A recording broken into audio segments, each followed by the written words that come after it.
Pues muy buenas amigos de la remontada. Hoy la verdad que estamos un poco buceando, se puede decir, en la historia. Sí que está muy bien esto del VAR, esto de las nuevas tecnologías, esto del siglo XXI, pero yo, ¿qué queréis que os diga? Yo paso de los 40 ya y la verdad que yo he vivido un fútbol más de antes, época de los 80, época de los 90, un fútbol un poco más de barro, con no tanta tontería, no tanto look, tanto peinado, tanto tatuaje, que no es que lo critique, pero bueno, que soy un poco más de la vieja escuela. Igual que yo soy de la vieja escuela, pues hoy tengo el placer de compartir, vía telefónica, evidentemente. No me importaría compartir un café así en la cercanía con Alberto Pedroche, que evidentemente por el nombre igual no lo conocéis, pero tiene una cuenta que se llama Fútbol Carroza, que la verdad que bucea un poco en lo que me está gustando, lo que me gusta a mí de siempre. Bueno, no me ando con más rodeos y le saludo. Alberto, muy buenas. Y muchas gracias de lo primero por estar aquí en la remontada con nosotros. ¿Qué tal, Paco? Buenas noches. Nada, hombre, para mí un placer, más que nada porque me gusta hablar de esto, ¿no? Entonces, como me gusta hablar de esto y me gusta seguir un poco el tema como hago mi cuenta, pues bueno, para mí todo lo que sea hablar del fútbol de los 80 y de los 90 sobre todo, pues me gusta, así que bueno, te agradezco la invitación y vamos adelante con lo que necesitas. Perfecto, como decíamos un poco a micrófono cerrado, pues es de alguna manera el fútbol que empezamos, tanto tú como yo en este caso, el fútbol que ya empezamos a mamar desde pequeñitos. O sea, cuando vamos creciendo, pues y luego, por mucho que haya evolucionado, no es que nos quedemos anclados en el pasado, pero nos queda es por decir así decirlo, es como ese primer amor que hay veces que nunca se olvida. Pues entonces yo creo que nos pasa eso, ¿no, Alberto? O sea, que nos gusta más lo de antes que lo de ahora, o cómo va eso realmente. ¿Qué es lo que opinas? Bueno, a ver, yo me sigue gustando el fútbol, ¿vale? Yo veo, bueno, me gusta ver los partidos de primera, me gusta ver algún partido de segunda, fútbol internacional, quiero decir, yo eso lo he llevado toda la vida. Lo que pasa que cuando eres pequeño, pues lógicamente pues hay cosas que te influyen más por la edad en la que tienes y lo que sé, por ejemplo, el hecho de coleccionar cromos creo que te ayuda mucho, ¿no? A conocer jugadores, a conocer equipos, había menos información de aquella, era más difícil conocer jugadores. Entonces, bueno, es otra época distinta, ¿no? Yo creo que cada época tiene su momento. Para mí el fútbol de los 90 es mi preferido. No digo que sea mejor ni que sea peor, simplemente es mi preferido porque me tocó con una edad que era donde yo más estaba un poco, entre comillas, flipado, ¿no? Con el fútbol y demás. Entonces, yo a partir de ahí, pues es bastante más posible que conozca un 11 yo qué sé, del Real Valladolid de 1994, que a lo mejor un 11 del Real Valladolid de ahora, que posiblemente también conozca bastantes, pero que digamos que te queda como más marcado, ¿no? Te queda más marcado, sobre todo, yo creo que por la edad y bueno, yo creo que los cromos y las revistas Don Balón y todo esto, pues también nos ayuda bastante a aquella época, pues bueno, ahora no hay prácticamente el tema de las revistas, pues bueno, es un poco más complicado, está desapareciendo un poco, y ahora es un poco más, bueno, el tema de las redes sociales y demás, y de los videojuegos y todo esto. Pero bueno, ya te digo, yo creo que sobre todo es un tema de edad, ¿no? Cuando te pilla con 10, 12, 14, 16 años es cuando yo creo que más te quedan marcadas esas cosas, en general y en el fútbol también. Sí, porque yo creo que ahora tal vez se tiene mucha información, quizá en ocasiones demasiada, y es como no sé cómo decirlo, que se toma ya de muy de primera mano, pero no lo memorizamos tanto, lo que dices tú. Yo recuerdo haber visto cromos, barajas de cartas, o una revista, o algún suplemento que salía también en algún periódico. Yo hubo un tiempo que me compraba un periódico el domingo, pero porque exclusiva, tampoco quiero dar publicidad. Bueno, tú lo has dado antes del Don Balón. Yo recuerdo que el As tenía un suplemento que se llamaba As Color y entonces él lo miraba y tenía incluso también una colección de cromos que cuando terminaba la temporada, pues por obligación la habías terminado. Pero recuerdo, mira, me van a llamar abuelo en Gol de Plata, recuerdo una colección de cromos de aquella época, hablamos de temporada 86-87 o una colección de Panini también, temporada 87-88. Es que realmente yo los 20 ni los 30 ya no los cumplo, pero bueno, realmente. Vamos un poquito, vale que estamos hablando en Gol de Plata de segunda división, pero equipos de segunda división que hayan pasado por primera o en aquellas temporadas entre los 80 y los 90 que tú dices, ¿qué estadios? Porque yo creo que, con todos mis respetos a equipos recién llegados a la categoría, no tienen tanta historia. ¿Qué estadios míticos tú recuerdas? Yo me puedo Te puedo decir, por ejemplo, a ver, yo soy de Zaragoza, entonces la Romareda pues es un estadio que he vivido muchas tardes gloriosas en primera. Pero ¿qué estadios te vienen a ti un poco a la memoria de aquella época, de los 80 y de los 90, Alberto? Bueno, pues por ejemplo el Mántico, ¿no? El Mántico de Salamanca, que tuvo al Salamanca en segunda en aquella época, en algunos años, tanto en los 80 como en los 90, y que bueno, ahora también, pues a lo mejor quién sabe dentro de un futuro si puede ser también sede de segunda división, ¿no? Pero bueno, por ejemplo el Mántico sería uno de ellos, el Carlos Tartiere, antiguo, que también en su día, pues bueno, el Oviedo jugó en los 80 unos cuantos años en segunda división, también estuvo en segunda división el viejo Tartiere, como digo, la Condomina en su día del Real Murcia, bueno, que luego lo utilizó Ciudad de Murcia más adelante, San Lázaro, aquel Compostela de Caneda tan grande, ¿no? Que luego, que subió en 93, creo que fue, y que luego, bueno, pues fue otro equipo entrañable, ¿no? Yo creo de la época, y que también pasó por segunda división. En Badajoz tenemos al Nuevo Vivero, pues en aquella época teníamos el viejo Vivero, que era un campo, bueno, pues muy distinto a lo que es el Nuevo Vivero. No sé, el Getafe, por ejemplo, en la dimensión del club del Getafe de ahora comparado con la de antes, pues tiene poco que ver, ¿no? El Getafe jugaba en las Margaritas, que era un campo también mucho más modesto que el Coliseo actual, y jugaron ahí hasta 1996, le pilló alguna época de segunda, donde el Getafe subía, bajaba, bueno, no estaba muy asentado en la categoría. No lo sé, el Juan Rojas, de Almería, antes de el estadio anterior al que tiene ahora el Almería, pues también jugaron allí en segunda división, pues en los años 90 especialmente. Las Gaunas, que podemos decir las Gaunas, que son de los campos que, bueno, más míticos, ¿no? Que podemos decir. También tuvo alguna temporada en los 90 en segunda división, con el Logroñés, que ya ha desaparecido por desgracia. Luego no está en segunda ahora, pero bueno, Sarriá, en su día Sarriá, el penúltimo ascenso del Español antes de la temporada pasada, lo vivió precisamente en Sarriá, con Camacho en el banquillo. Así que bueno, realmente hay un montón de campos Las Llanas, de Sestao, era un campo también pequeño, campo vasco, típico campo vasco, no sé, de equipos de segunda B. El Sestao en aquel momento tuvo varias temporadas muy buenas, entrenó Irureta en su momento, luego también volvieron a subir años después. Bueno, fue un campo de Las Llanas así muy pequeño, un campo, no sé si el de la Morevita, bueno, estoy tirando a la piscina porque tampoco los conozco los dos, ¿no? Pero bueno, esos campos así un poco de fútbol vasco que también pasaron por la categoría. No sé, la Nova Creu Alta, que por suerte el año pasado pues vimos al Sabadell en segunda división, también vimos al Sabadell en los 80 y en los 90 en la categoría. El Salto de Caballo, de Toledo. Toledo también vivió su época dorada en los 90, jugaron una promoción ante el Valladolid, que se quedaron a las puertas del ascenso. Y no sé, por ejemplo, ¿qué más me puedo...? El Couto, el Orense también tuvo... Perdón, el Orense también tuvo unas temporadas ahí en segunda división, donde estuvo el campo de Couto. Bueno, digamos que un poco de todo, ¿no? Campos más grandes, campos más modestos, algunos más pequeños, algunos más desconocidos, ¿no? Que tampoco, pues tampoco fueron luego de primera. Pero bueno, que digamos que tenemos un amplio abanico, ¿no? De muchos campos que han pasado por aquí, algunos que siguen en pie y muchos otros que han desaparecido. Uh-huh. Bueno, esto nos hace un poco ver que el fútbol de los 80 y de los 90, pues muy variado, desde luego, muy diferente al de ahora. Yo, bajo mi punto de vista, han pasado, pues desde los 80 pues han pasado ya 30 años. 30, 40 años puede pasar muchas veces. Entonces, que no es fácil mantenerse, desde luego, y que varios de los equipos que han nombrado, pues el propio Salamanca pues ha desaparecido, o Sestao no ha llegado a pasar nuevamente por la categoría, o el propio Toledo, el propio Compostela, o sea, pero que, vamos, que es complicado. Luego me venía también a la mente, que te lo he comentado antes de empezar, pero me gustaría también reflejarlo en el programa. Yo tengo mi respuesta, no sé cuál va a ser la tuya, tú tan amante del fútbol de antes.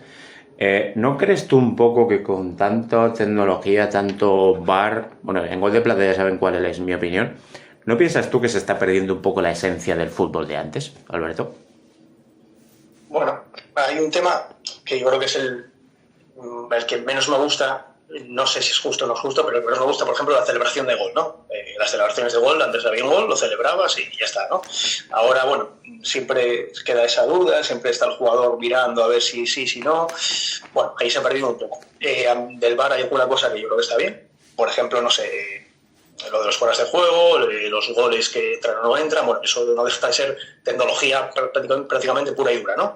Luego a veces hay polémica porque si las líneas se tiran mejor o peor, pero bueno, yo entiendo que eso es una tecnología que, bueno, que en teoría no debe de fallar, ¿no? Que si dice que es fuera de juego, pues será fuera de juego, aunque sea por un brazo. Y luego hay otras cosas que, bueno, los contactos, ¿no? Cuando un jugador pues le pega a otro y luego en cámara lenta pues parece mucho más duro, cuando a lo mejor es una patada que puede ser de amarilla, se le dan una roja, no sé. Bueno, yo era más reticente al VAR cuando salió, ahora, bueno, le veo alguna cosa buena, sigue sin gustarme del todo, pero bueno, creo que necesita tiempo, ¿no? Necesita un poco que arreglar algunas cosas, ir puliendo. Esto de las manos también tuvo mucha controversia, lo de las manos el año pasado, porque bueno, hay veces que son manos que es difícil de pensar que eso el jugador lo hace adrede o no sé. Pero bueno, ya te digo, en general es un cambio que la tecnología al final entra en el fútbol como entra en muchos otros deportes, pero hay cosas que le quita un poco de magia, ¿no? La verdad. Sí, yo pienso más o menos como tú, y que hay veces que yo que sé, es que el fútbol no deja de ser un deporte de contacto, y a veces tanto fingir, tanto buscar con el teatro engañar al colegiado, pues a veces se te viene un poco realmente en tu contra. Pero vamos, esa era una duda que tenía yo. Y luego también, mira, tú que eres de antes, tú que eres de los 80 y los 90, yo luego me guardo un poco te doy luego mi respuesta, con qué jugador, por así decirlo, de aquella época, sea fuera o no de tu equipo, realmente. No me has dicho de qué equipo eres, por cierto, Alberto. Si no quieres. No sé si tengo que desvelar esto. No tengo ningún problema. Ah, O sea, yo soy del Sporting de Gijón y lo que no quita que luego me gusta hablar de todos los equipos y sin ningún tipo de tal, ¿no? Pero bueno, yo realmente soy del Sporting de Gijón y eso que hay, así que no tengo ningún problema en decirlo, al igual que, ya te digo, cuando hablo o escribo, pongo las fotos en la cuenta, pues obviamente pues simplemente ahí es hablar de fútbol y sin entrar en ningún tipo de rivalidad ni de ni de colores ni nada, ¿no? Sino simplemente recordar. sí, yo creo que esas cosas hay que dejarlas un poco al margen, es información lo de tu cuenta, y muy buena información, por cierto. No, venía un poco a colación del decir, en tu época más joven, cuando comentas que te vino un poco la afición por el fútbol, fuera de tu equipo o fuera de otro, ¿qué jugador? Mira, esta no lo había pasado en el guión, pero bueno, me lanzo un poco a la piscina. ¿Qué jugador fue el que inicialmente más te llama la atención a ti? Ya sea de aquí de España, ya sea europeo, ya sea del Sporting, ya sea del equipo. Yo tengo mi respuesta realmente. O quizá, mira, te lo voy a facilitar. Yo, siendo el Real Zaragoza en aquella época, me acuerdo muchísimo de Juan Señor y luego de Rubén Sosa. O sea, son dos jugadores que yo creo que me marcaron mucho de aquella época. Y ya un poco más a nivel internacional, ya no digo que fuera el mejor, bueno, pues claro, hablamos de Maradona y tal, pero claro, eso le llamaba mucho la atención a mucha gente. Me gustó mucho de aquella época del Mundial de México 86, Gary Lineker, el inglés. No sé por qué les guardo con un especial cariño. Entonces ahí te facilito un poco la respuesta a ti. Pues no sé, por ejemplo, Hugo Sánchez me parecía un delantero espectacular, futbolista que mete 38 goles al primer toque, con unos recursos, es un rematador que yo creo que es de los mejores de la historia. Por ejemplo, Hugo Sánchez es uno de los que primero se me dio a la cabeza, además muy espectacular. También un futbolista, bueno, duro y polémico, ¿no? En algunos momentos, pero con un rematador tremendo y un goleador tremendo. Por ejemplo, Hugo Sánchez te podría decir, del panorama internacional, ya es un poco, bueno, es de los 80, 90, ¿no? Klinsmann, por ejemplo, Jürgen Klinsmann, el alemán, era un futbolista que luego lo veía en las Eurocopas, en los Mundiales, y era un delantero que también me gustaba bastante. Por decirte dos nombres al azar, ¿no? Habría muchos más, pero bueno, esos dos así de primeras, pues para que te hagas una idea, ¿no? De lo que me gustaba. Sí, hombre, la verdad que rematadores de ese estilo, ahora hablamos mucho de los Mbappé, los Haaland y tal, pero es un poco diferente. Lo que dices tú, al primer toque, faltaba que se la pusiera, claro, se la ponía Mitchell o se la ponía gente así de calidad desde la banda, y la verdad que era una gozada. Y bueno, ahora hablamos de tantos goleadores, muchas veces hablamos ahora aquí en Segunda División, pues que ha pasado Raúl de Tomás la temporada anterior, que ahora tenemos en Almería a Sadik, al propio Jurjevic en el Sporting, jugadores, pues Rubén Castro en el Cartagena o anteriormente Las Palmas. Pero de aquella época, mira, yo creo que en este aspecto voy a aprender un montón. Porque me dijiste que me lo ibas a conseguir, yo creo que lo tienes por ahí. ¿Qué goleadores tenemos de la... Luego ya igual intento hacer un gráfico para que quede bonito en el programa. ¿Qué goleadores tenemos desde los 80 a los 2000, por así decirlo, en segunda división? A ver luego dónde acabaron cada uno realmente, Alberto. A ver si hicieron carrera o fue algo un poco fugaz el paso por el fútbol profesional. Bueno, realmente prácticamente todos, estoy mirándonos un poco a primera vista, ¿no? Pero prácticamente todos han jugado en primera división luego. Es lógico porque normalmente el Pichichi de segunda, pues bueno, es raro que luego no tenga una oportunidad en primera, ¿no? En algún momento. Pero, por ejemplo, año 80-81, tenemos a Magdaleno, el tronquito que le llamaban, el apodo que tenía, que con el Burgos fue máximo goleador. Y segundo quedó precisamente, mira, un futbolista del Calastantes que fue Juan Señor, que con el Alavés, antes de llegar al Real Zaragoza, pues marcó 15 goles. Entonces, esta temporada tenemos a Tronquito Magdaleno, que luego después del Burgos triunfó en el Mallorca, y a Juan Señor, que fueron los dos máximos goleadores. Magdaleno con 17 y Juan Señor con 15.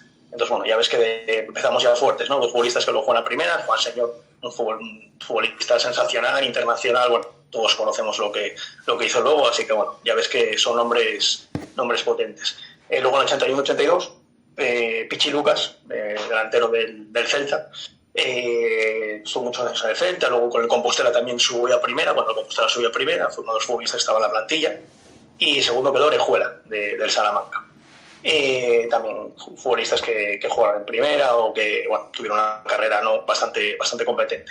Luego en la 82-83 un futbolista que bueno, yo aquí lo conozco menos, se llama José Luis del Deportivo, que marcó 16 goles, y segundo quedó Pepe Mejías. Pepe Mejías es uno de los futbolistas más importantes de la historia del Cádiz, ¿no? Hay incluso gente que lo pone por delante de Mágico González, que además está allí, Pepe es un futbolista tal. Hombre, a mí me cuesta ponerlo por encima de Mágico, pero he escuchado gente, bueno, además de allí, que lo pone por delante. Era un futbolista muy bueno, era un futbolista técnicamente muy bueno y bueno, pues que marcó un gol menos que José Luis del Deportivo, que como te decía que fue el Pichichi. Y luego en el 83-84 tenemos dos goleadores que esto creo que os va a gustar a todos porque, bueno, el que no se acuerde, Julio Salinas, Athletic de Bilbao, 23 goles. Y segundo, Emilio Butragueño, Real Madrid, 21 goles. O sea, la cosecha de goleadores del 83-84, como puedes ver, pues, bueno, son los futbolistas que han sido internacionales, a nivel mundiales, bueno, un nivel espectacular, ¿no? Los dos como delanteros. Pasamos un año más, temporada 84-85, y ahí aparece otro Mejías, el hermano, Salva Mejías, que con el Cádiz, que era Pichichi. Y su hermano queda tercero en la clasificación, así que un poco se pegaron entre Pepe Mejías y Salva Mejías por el Pichichi. Y que ahí entre medias estuvo Coque Contreras, que era un chileno de Las Palmas, un futbolista también, yo creo que de los mejores extranjeros de la historia de Las Palmas, que también marcó 15 goles y que también jugó con el equipo en primera. Más adelante, en la temporada 85-86, tenemos al Cañiz, delantero del Castellón, estuvo muchos años en el Castellón, también jugó en primera con el Castellón, más adelante, si no recuerdo mal, y al Zugaray, que era un delantero uruguayo y real uruguayo del Recreativo, además también otro de los extranjeros muy potentes del Recreativo, que en aquella época tuvo varios años en segunda división, y al Zugaray era uno de los futbolistas más importantes del equipo. El propio Zugaray, al año siguiente, fue segundo otra vez en el Pichichi, no se lo pudo llevar, y quedó por delante Baltasar, que fue un delantero que jugó en el Celta, marcó 34 goles, fue Pichichi luego con el Atlético de Madrid, unos años después en primera, o sea, fue Pichichi en primera y en segunda, ¿no? Con el Atlético de Madrid, como fue Salva Ballesta años después, que fue Pichichi tanto de primera como de segunda. Y Baltasar marcó 34 goles, la cifra, cuidado, temporada 86-87, 34 goles, y luego en primera fue Pichichi con 35, o sea, un delantero descomunal Baltasar, ¿no? Más adelante, temporada 87-88, tenemos a Carlos, el delantero del Real Oviedo, una institución en el Real Oviedo, que marcó 25 goles y que, bueno, yo creo que también bastante sobra conocido, ¿no? Que jugó muchos años en primera. Para mí le falta un poco más de presencia en la selección, también te lo digo. Porque fue un delantero que en aquella época donde no estaba muy claro quién podía ir, pues no se apostó mucho por él. También Paquetí era otro de los que yo creo que podía haber ido a la selección algo más. Bueno, era una época donde no había mucho delantero y tampoco Julio Salinas era un poco el que mandaba, ¿no? En aquella época con Clemente. Sí, perdona que te interrumpa, Alberto. A Carlos lo tuvimos en el primer programa de La Remontada Y creo que nos desveló en aquella ocasión que tuvo alguna discrepancia con Javier Clemente, puede ser de aquella época, y por eso no fue más a la selección. Realmente él creo que no tuvo, no sé si fue partidos amistosos, porque además tiene un balance con la selección de prácticamente a gol por partido, y lo que dices tú, poco menos que me parece un poco una injusticia, porque además luego tuvo una muy buena trayectoria en el... Empezó, bueno, sobre todo Oviedo realmente, pero el Atlético de Madrid también. La verdad que tuvo que tener más protagonismo en la selección y bueno, entonces quizás no lo valoramos, pero la verdad que Carlos pues era sinónimo de gol de todas, sobre todo en el Oviedo. Ya. Sí, un delantero que se tuvo que buscar la vida, ¿eh? Además estuvo en el Hércules años antes con Kempes, jugó con Kempes en el Hércules, luego estuvo en el Barcelona B también un tiempo, bueno, un delantero que luego llegó al Real Oviedo y ahí ya fue donde, digamos que demostró ya toda su valía durante años, ¿no?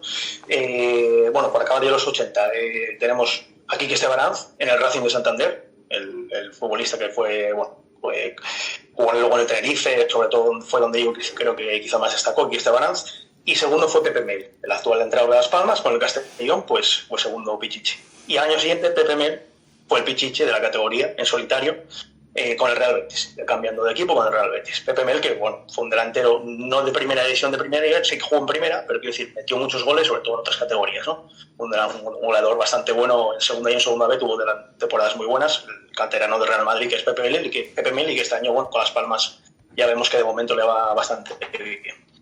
Y ya pasando a los 90, Comas, que era un delantero sudamericano del Murcia, fue el Pichichi en la 90-91. En la 91-92, Vlado Gudelj, una institución en el Celta, Pichichi de la categoría, con el Celta obviamente. En la 92-93 y en la 93-94, Aquino, el Toro Aquino, con el Mérida y luego con el Betis, fue Pichichi, las dos veces consecutivas. Un delantero... Yo creo que era un delantero muy bueno para una zurda, un golpeo extraordinario. Y bueno, luego también jugó en primera con el Rayo, también con el Betis mismo. Bueno, es un delantero de mucho nivel que triunfó en aquel momento, ¿no? Y su hijo ahora está en segunda B, no recuerdo ahora mismo el equipo, me vais a pillar, pero bueno, creo que está jugando, bueno, seguro está jugando en segunda B, bueno, en primera red, ¿no? Que es ahora. Luego en la 94-95 un poco de sorpresa, fue Puche segundo, el del Palamós, el Pichichi de la categoría, marcó 21 goles, y además Puche segundo se da la circunstancia de que hubo un partido que marcó 6 goles, que bueno, lógicamente una marca así en segunda división pues no es habitual, ¿no? Entonces tuvo una tarde inspirada en la que Puche segundo marcó 6 goles, que se recuerda mucho, ¿no? Además fue Pichichi y el equipo creo que descendió en aquella misma temporada, fue un dato curioso. Y un año más tarde tenemos a 95-96 tenemos a Manel, delantero de Logroñés, que también metió un montón de goles con el Logroñés en varias temporadas. También jugó en primera con el Español, con el propio Logroñés, y que marcó 27 goles. Y el segundo fue Manuel Mosquera, que fue entrenador de Extremadura hasta hace poco y bueno, fue jugador mítico de Extremadura, jugó en el Compostela y demás. Una temporada después, 96-97, tenemos a Jordi, que fue delantero del Zaragoza, que lo conocerás bien, y fue Pichichi con el Atlético de Madrid B, empatado con Pauleta, que obviamente también lo conocemos todos, ¿no? Un delantero que luego se convirtió en el 9 de Portugal, junto a Nuno Gómez, era un delantero pues en el Paris Saint-Germain, bueno, delantero de bastante buen nivel, ¿no? Digamos que más que de segunda división, sino que prácticamente de élite, ¿no? Un año después, 97-98, Igor Glustevich, un delantero balcánico del Extremadura, que marcó 24 goles, quedó por delante del Toulouse Flores, y este Glustevich luego jugó en primera no sé si jugó con el Extremadura o con el Sevilla, fichó con el Sevilla, ahora mismo, vamos, jugó en primera seguro, pero no me acuerdo si fue el Sevilla o el Extremadura. Pero bueno, es un delantero que tuvo ahí un par de años como las cifras y de explosión, y que fue Pichichi en el 97-98. En la 98-99 fue Cataña, empatado con Sequeiros, Cataña con el Salamanca, no con el Málaga, que luego en el Málaga pues ya sabes que triunfó, y segundo quedó Sequeiros. Bueno, segundo no, empatado a goles, quedó Sequeiros, que era un delantero sevillano que bueno, jugó en el Sporting B y luego pasó al Atlético de Madrid B. Bueno, llegó ese año al Atlético de Madrid B y marcó 25 goles y fue también destacado.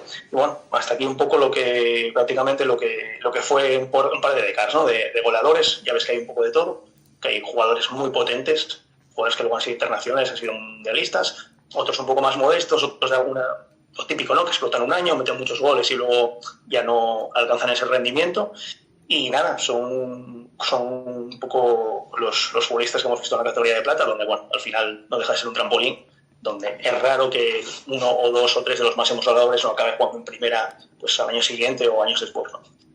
Sí, o pasa de segunda división a primera, que tampoco salvo el tema de Carlos, tampoco te quería interrumpir, pero porque Carlos, poco menos que lo tenemos un poco adoptado en la remontada, luego colaboró un día con nosotros en un especial carrusel que hicimos, y yo creo que salvo que pases de segunda, si llama la atención en segunda, acabas jugando en primera, o si ya puedes subir con ese mismo equipo. Pero bueno, me llamaba la atención por varios nombres, el caso de Pauleta, el caso de Baltazar, tanto con el Celta como con el Atlético de Madrid, el caso de Pepe Mel, que la verdad que ahora lo tenemos de entrenador y haciéndolo muy bien en Las Palmas. Pero hay casos, por ejemplo, porque al principio decía, nombrabas jugadores, perdón, con 15, 16 goles. Ahora estamos acostumbrados quizá a los números de estos poco menos que extraterrestres, tema Messi, tema Cristiano Ronaldo. Pues es que el gol, lo que más me llama la atención eran los 34 o 35 de Baltazar. Yo creo que eso son palabras mayores. El año pasado tuvimos en primera, en segunda, casos de 20, 24 goles. Yo creo que teniendo un goleador como ese en segunda división, tú lo puedes ver, por ejemplo, por Yuca en el Sporting, o lo has podido ver, o caso de Rubén Castro, o caso de Raúl de Tomás. Creo que prácticamente es garantía de triunfo. Tantos goles quiere decir que tu equipo va bien, ¿verdad? Es que son cifras que normalmente, a ver, el Pichichi de segunda yo creo que se mueven unas cifras más o menos entre 20 y 25, ¿no? Puede ser lo que pueda moverse. Entonces, claro, de repente que Baltazar te mete 34. Y me acuerdo de Jonathan Soriano en el Barcelona B, sí, en el Barcelona B, bueno, el Barcelona B no subía, pero bueno, Jonathan Soriano también hubo un año que metió más de 30 goles, yo creo recordar. Pero bueno, que no son lo habitual son 20, 22, 24, 26, bueno, si te metes 28, pues me imagino, es una temporada ya tremenda, ¿no? Entonces, bueno, pues sí que es llamativo el tema de Baltasar y también, bueno, pues en otras épocas de segunda, pues bueno, había menos partidos, entonces, bueno, al haber menos partidos, pues lógicamente los voladores alcanzaban peores cifras, ¿no? Pero bueno, de todo esto, sobre todo, personalmente me quedo un poco con la temporada esta 83-84 con Julio Salinas y Ultradeño, que bueno, que de repente dices esto, bueno, pues ese mismo año se juntan los dos, pelean por el Pichichi, un gran Athletic B, un gran Real Madrid Castilla, bueno, una temporada excepcional y de los demás, pues podría decirte muchos, ¿no? Carlos del Oviedo, la verdad que es un futbolista que siempre me gustó bastante. Aquino, que te hablé muy bien de él, es un futbolista que también me parece muy, muy bueno. Y luego, bueno, pues un clásico del Celta, ¿no? Que es Lado Gudel, que yo creo que es uno de los delanteros más importantes de la historia del club. Claro, porque esos jugadores, por ejemplo, tú lo has dicho de una manera un poco circunstancial, yo me acuerdo de todos ellos, pero ya de en primera división o en competición europea, pues tanto Baltazar del Atlético de Madrid como Gudel del Celta, como el propio Cataña, cuando lo has nombrado, yo me acordaba del Cataña del Málaga, no me acordaba de en qué equipo había sido.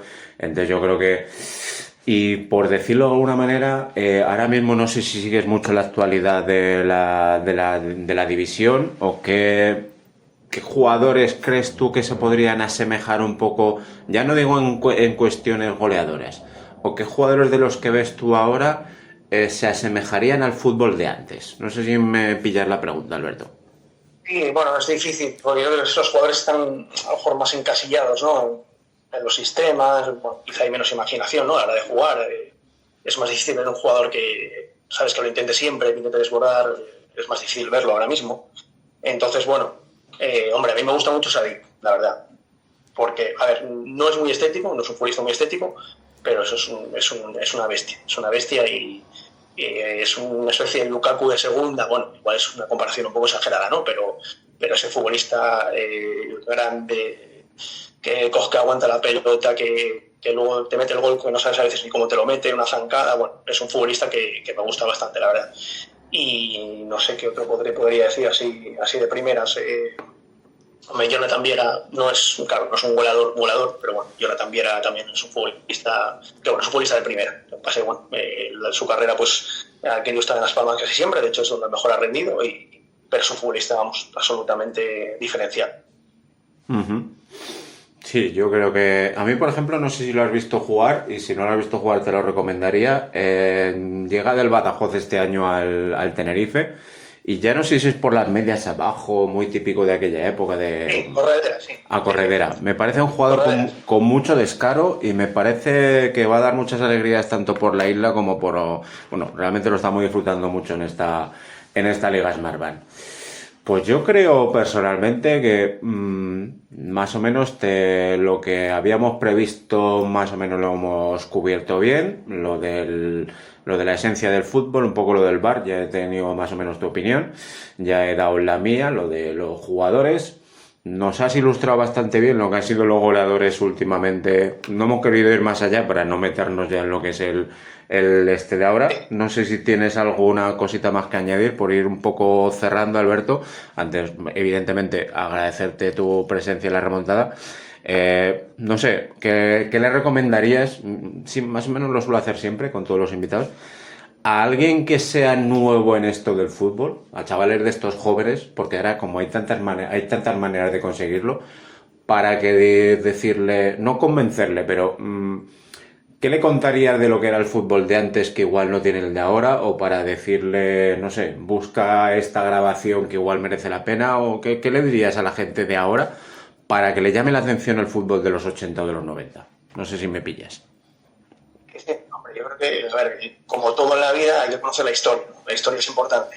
No vale solo lo que pasó hace 10 años, lo que pasó hace 5, ni lo que pasa ahora. La actualidad es la que manda, el presente es el que manda, pero hay que conocer la historia en todo, en todos los terrenos. Entonces, yo entiendo que es menos atractivo a lo mejor para un chico de, no sé, de 15, 20 años ver un partido del 85, del 90, lo entiendo perfectamente, pero bueno, que también hay que conocer un poco la historia, ¿no? Y si te gusta mucho el fútbol, pues es importante saber eso, conocer historias de los mundiales, saber un poco, bueno, al que le guste, oye, no deja de ser un hobby, a lo mejor hay gente que lo coge la afición con 10 años y, yo qué sé, el 2010, que gente de otra generación y, bueno, pues lo de atrás pues un poco lo dejas un poco de mano, ¿no? Igual que nosotros a lo mejor el fútbol de los 60, pues a lo mejor lo tenemos un poco pues olvidado o no lo hemos visto mucho, ¿no? Es normal que veas, yo creo que es normal que veas desde el año que naciste más o menos, ¿no? Hacia ahí, hacia arriba y a lo mejor un poco hacia atrás, pero no mucho, eso que solemos todos tener un poco presente.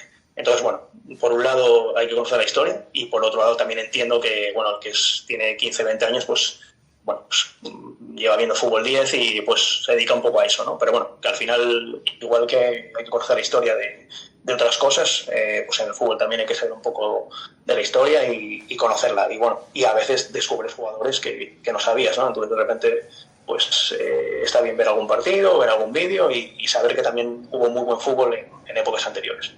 Ujú. Sí, por ejemplo, bueno, todo el mundo conoce, pero por ejemplo, para quien no lo conozca o que no hemos nombrado hoy, pues decir, pues alguien puede descubrir la Alemania de Klinsmann, de Matthaus, de Brehme, de Rudi Völler, o puedes conocer a la Inglaterra de Gary Lineker, de Peter Shilton y de tantos otros, o el propio Michael Robinson, que en paz descanse de aquella época de Osasuna, que jugó en España, y andamos más o menos por la época que estamos hablando.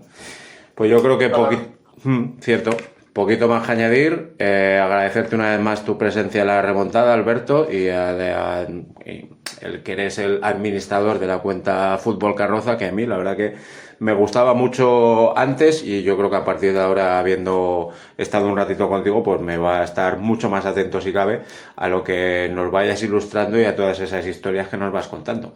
Yo creo que...